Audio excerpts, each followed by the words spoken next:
ओम नमो भगवते वासुदेवाय। कार्तिक मास महात्म कथा अध्याय 19। श्री विष्णु मम हृदय में प्रेरणा करने वाले नाथ, लिखो महात्म कार्तिक, रखो सिर पर हाथ। राजा पृथु ने पूछा, हे नारद जी, अब आप यह कहिए कि भगवान विष्णु ने वहां जाकर क्या किया तथा जलंधर की पत्नी का पतिव्रत किस प्रकार भ्रष्ट हुआ। नारद जी बोले, जलंधर के नगर में जाकर विष्णु जी ने उसकी पतिव्रता स्त्री वृंदा का पतिव्रत भंग करने का विचार किया। वे उसके नगर के उद्यान में जाकर ठहर गए और रात में उसको स्वप्न दिया। वह भगवान विष्णु की माया और विचित्र कार्य पद्धति थी और उसकी माया द्वारा जब वृंदा ने रात में वह स्वप्न देखा कि उसका पति नग्न होकर सिर पर तेल लगाए महिष पर चढ़ा है, वह काले रंग के फूलों की माला पहने हुए है तथा उसके चारों ओर हिंसक जीव है। वह सिर मुड़ाए हुए अंधकार में दक्षिण दिशा की ओर जा रहा है। उसने नगर को अपने साथ समुद्र में डूबा हुआ इत्यादि बहुत से स्वप्न देखे। तत्काल ही वह स्वप्न का विचार करने लगी। इतने में उसने सूर्य देव को उदय होते हुए देखा तो सूर्य में उसे एक छिद्र दिखाई दिया तथा वह कांतिहीन था। इसे उसने अनिष्ट जाना और वह भयभीत हो रोते हुए छज्जे, अटारी तथा भूमि कहीं भी शांति को प्राप्त न हुई। फिर अपनी दो सखियों के साथ उपवन में गई, वहां भी उसे शांति नहीं मिली। फिर वह जंगल में निकल गई, वहां उसने सिंह के समान दो भयंकर राक्षसों को देखा, जिससे वह भयभीत हो भागने लगी। उसी क्षण उसके समक्ष अपने शिष्यों सहित शांत मौनी तपस्वी वहां आ गए। भयभीत वृंद अपने गले में अपना हाथ डाल उससे रक्षा की याचना करने लगी। मुनि ने अपने एक ही हुंकार से उन राक्षसों को भगा दिया। वृंदा को आश्चर्य हुआ तथा वह भय से मुक्त हो मुनिनाथ को हाथ जोड़ प्रणाम करने लगी। फिर उसने मुनि से अपने पति के संबंध में अपनी कुशल क्षेम का प्रश्न किया। उसी समय दो वानर मुनि के समक्ष आकर हाथ जोड़कर खड़े हो गए और ज्यों ही मुनि ने भ्रुकुटी संकेत किया त्यों ही उड़कर आकाश मार्ग में चले गए। फिर जलंधर का सिर और धड़ लिए मुनि के आगे आ गए। तब अपने पति को मृत हुआ जान वृंदा मूर्छित हो पृथ्वी पर गिर पड़ी और अनेक प्रकार से दारुण विलाप करने लगी। पश्चात उस मुनि से कहा, हे कृपानिधे, आप मेरे इस पति को जीवित कर दीजिए। पतिव्रता दैत्य पत्नी ऐसा कहकर दुखी श्वासों को छोड़कर मुनीश्वर के चरणों पर गिर पड़ी। तब मुनीश्वर ने कहा, यह शिवजी द्वारा युद्ध में मारा गया है, जीवित नहीं हो सकता, क्योंकि जिसे भगवान शिव मार देते हैं वह कभी जीवित नहीं हो सकता। परंतु शरणागत की रक्षा करना सनातन धर्म है, इसी कारण कृपा कर मैं इसे जिलाए देता हूँ। नारद जी ने आगे कहा, वह मुनि साक्षात विष्णु ही थे, जिन्होंने यह सब माया फैला रखी थी। वह वृंदा के पति को जीवित करके अंतर ध्यान हो गए। जलंधर ने उठकर वृंदा को आलिंगन किया और मुख चूमा। वृंदा भी पति को जीवित हुआ देख अत्यंत हर्षित हुई और अब तक हुई बातों को स्वप्न समझा। तत्पश्चात वृंदा सकाम हो बहुत दिनों तक अपने पति के साथ विहार करती रही। एक बार सूरत एवं संभोग काल के अंत में उन्हें विष्णु को देखकर उन्हें ताड़ित करती हुई बोली, हे पराई स्त्री से गमन करने वाले विष्णु, तुम्हारे शील को धिक्कार है। मैंने जान लिया है कि मायावी तपस्वी तुम ही थे। इस प्रकार कहकर कुपित पतिव्रता वृंदा ने अपने तेज को प्रकट करते हुए भगवान विष्णु को शाप दिया, तुमने माया से दो राक्षस मुझे दिखाए थे, वही दोनों राक्षस किसी समय तुम्हारे स्त्री ला हरण करेंगे। सर्पेश्वर जो तुम्हारा शिष्य बना है यह भी तुम्हारा साथी रहेगा। जब तुम अपने स्त्री के विरह में दुखी होकर विचरोगे उस समय वानर ही तुम्हारी सहायता करेंगे। ऐसा कहती हुई पतिव्रता वृंदा अग्नि में प्रवेश कर गई। ब्रह्मा आदि देवता आकाश से उसका प्रवेश देखते रहे। वृंदा के शरीर का तेज पार्वती जी के शरीर में चला गया। पतिव्रता के प्रभाव से वृंदा ने मुक्ति प्राप्त की।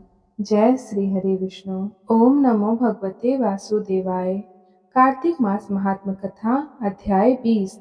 माँ शारदा की प्रेरणा। कार्तिक महात्मा का लिखूं यह 20वां अध्याय। अब राजा पृथु ने पूछा, हे देवर्षि नारद, इसके बाद युद्ध में क्या हुआ तथा वह दैत्य जलंधर किस प्रकार मारा गया, कृपया मुझे वह कथा सुनाइए। नारद जी बोले, जब गिरिजा वहां से अदृश्य हो गई और गंधर्वी माया भी विलीन हो गई, तब भगवान ब्रिज भरद्वाज चैतन्य हो गए। उन्होंने लौकिकता व्यक्त करते हुए बड़ा क्रोध किया और विस्मित मना जलंधर से युद्ध करने लगे। जलंधर शंकर के बाणों को काटने लगा, परंतु जब काट न सका तब उसने उन्हें मोहित करने के लिए माया की पार्वती का निर्माण कर अपने रथ पर बांध लिया। तब अपनी प्रिया पार्वती को इस प्रकार कष्ट में पड़ा देख लौकिक लीला दिखाते हुए शंकर जी व्याकुल हो गए। शंकर जी ने भयंकर रौद्र रूप धारण कर लिया। अब उनके रौद्र रूप को देख कोई भी दैत्य उनके सामने खड़ा होने में समर्थ न हो सका और सब भागने छिपने लगे। यहाँ तक कि शुंभ निशुंभ भी समर्थ न हो सके। शिव जी ने उन शुंभ निशुंभ को साप देकर बड़ा धिक्कारा और कहा, तुम दोनों ने मेरा बड़ा अपराध किया है। तुम युद्ध से भागते हो, भागते को मारना पाप है।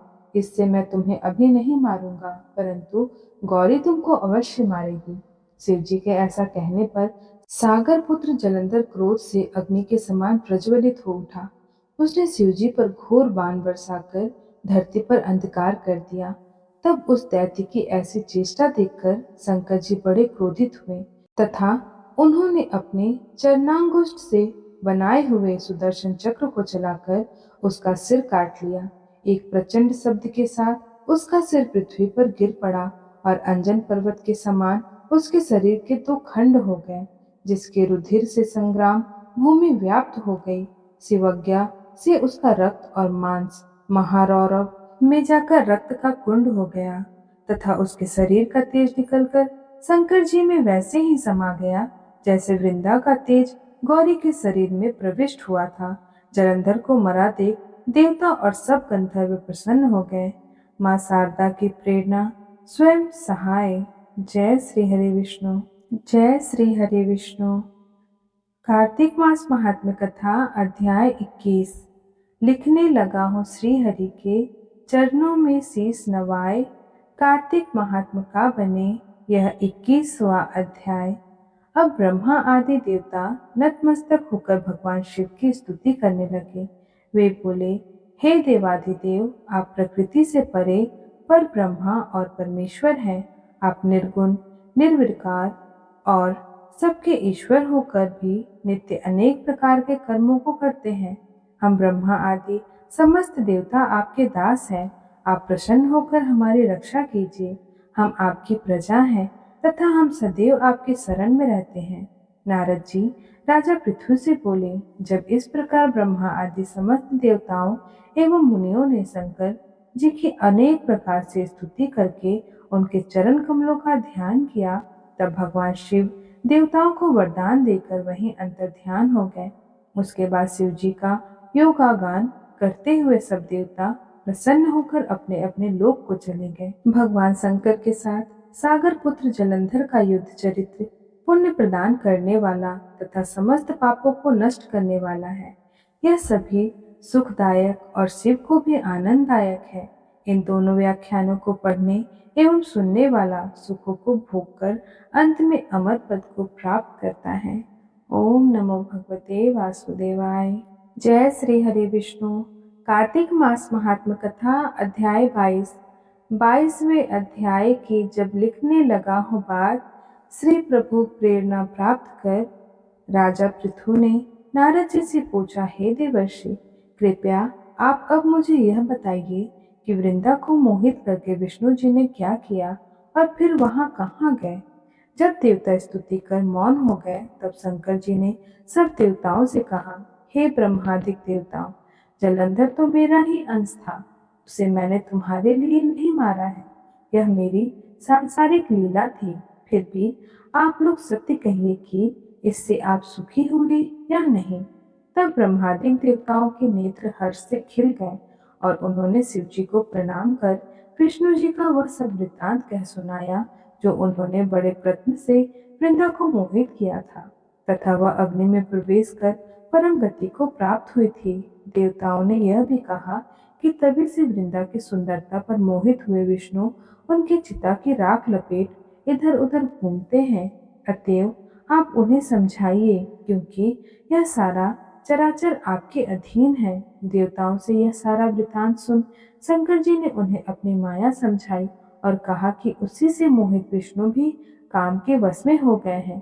परंतु महादेवी उमा, त्रिदेवों की जननी, सबसे परे वह मूल प्रकृति, परम मनोहर और वही गिरजा भी कहलाती है। अतएव विष्णु का मुंह दूर करने के लिए आप सब उनके शरण में जाइए। शंकर जी की आज्ञा से सब देवता मूल प्रकृति को प्रसन्न करने चले। उनके स्थान पर पहुंचकर उनकी बड़ी स्तुति की। तब यह आकाशवाणी हुई कि हे देवताओं, मैं ही तीन प्रकार से, तीनों गुणों से पृथक होकर स्थित, सत्य गुण से गौरा, रजोगुण से लक्ष्मी और तमोगुण से ज्योति रूप हूँ। अतएव अब आप लोग मेरी रक्षा के लिए उन देवियों के पास जाओ, तो वे तुम्हारे मनोरथ को पूर्ण कर देगी। यह सब सुनकर देवता भगवती के वाक्यों का आदर करते हुए गौरी, लक्ष्मी और सरस्वती को प्रणाम करने लगे। तब देवताओं ने भक्ति पूर्वक उन सब देवियों की प्रार्थना की। उन स्तुति से तीनों देवियां प्रकट हो गई। सभी देवताओं ने खुश होकर निवेदन किया।